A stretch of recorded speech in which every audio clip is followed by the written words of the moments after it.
Lincoln MKX. Panibagong araw, panibagong sasakyan. Ito, meron nga pala tayo ditong gawa ngayon. Yan o, yung door panel, baklas, tapos ito kanyang power window motor. Kasi yung kanyang regulator ay sira yung kable.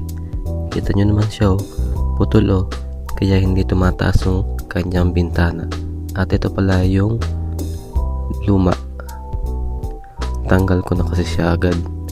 Tapos ito naman yung bago. Isasalpak na lang to. Plug and play din. Yan o, yung kable o, sira-sira o. At dito pala ay kinabit ko na yung bago.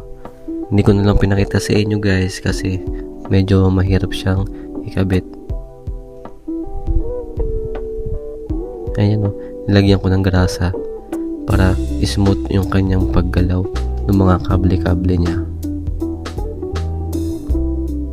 Eto, pinakabit ko na siya. Ina-assemble ko na. Siyempre, fast forward tayo dito. Pihit-pihit ng mga tornilyo.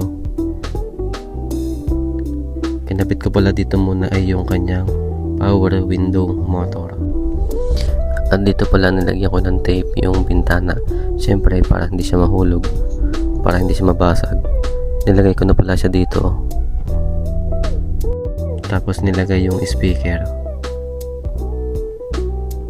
Siyempre, pihit-pihit ulit tayo ng tornilyo dito. Ayan guys, oh, tingnan nyo naman. Oh. Kunyari busy.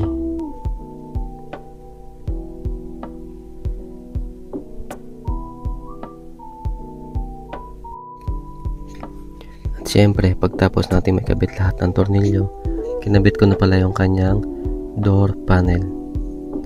Ayan o, testing tayo guys o. Ayun, gumana na siya.